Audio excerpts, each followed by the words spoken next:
আসসালামু আলাইকুম সবাইকে। আমি আর আমার ফ্রেন্ড আজকে অনেক দিন পর একসাথে, তাই একটু মজা করছিলাম আর কি। তো আমার অসুস্থতার কথা শুনেই সে আমার সাথে দেখা করতে আসছে। তো আমরা এখন যাচ্ছি আলমদিনা ক্লিনিকে। ওখানে আমার টেস্ট করাবো, তাই ডক্টর দেখাবো। তো চলে আসলাম। তো এখানে আমার এক ফ্রেন্ড জব করে, তো ওর সাথে দেখা হয়ে গেল। রিপোর্ট নেওয়ার জন্য অনেকক্ষণ বসে থাকার পরে ও আসার পরে আমাদের রিপোর্টটা তাড়াতাড়ি দিয়ে দেয়। তারপরে আমরা একটু সেলফি তুলতেছিলাম, অনেক দিন পর 3 বান্ধবী একসাথে, তাই আর কি। তো আমাকে পুরা আলমদিনা ক্লিনিকটা ঘুরে ঘুরে দেখাচ্ছিল, অনেক সুন্দর পরিবেশ। তো তারপরে আমরা এখন যাচ্ছি উপরে 2 তলাতে। যেহেতু আমার বান্ধবী এখানে চাকরি করে, প্রায় 4 বছরের বেশি চাকরি করছে সে এখানে।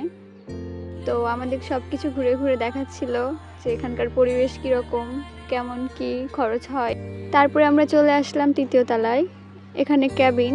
তো একটা বেবি ডেলিভারি হওয়া থেকে শুরু করে 3 দিনের খরচ বাবদ, ওষুধ, সব কিছু মিলাই, অপারেশন সব কিছু মিলাই খুব কম খরচ হয় 3 দিন থাকা সহ।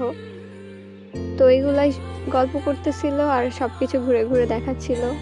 তো বেশি সময় নাই, অলরেডি রাত 8টা বেজে গেছে, তাই আমরা নিচে যাচ্ছি, এখন চলে যাব সেজন্য। তো এই দুইটা হচ্ছে আমার বান্ধবী, ওরা আমার সাথে মজা করতেছিল, ভিডিও করতেছি তাই। তো এখন আমরা বাইরে যাব, আমাদের কাজ শেষ। এই যে আমরা পিঠা খাইতে আসছি, তারপর কিছু ছবি উঠাইলাম, তারপরে 3 বান্ধবী মিলে একটু গল্প করলাম। তারপরে যে এত পরিমাণ কুয়াশা যে কিছু দেখা যাচ্ছে না, এই জন্য তাড়াতাড়ি করে বাসায় চলে আসছি।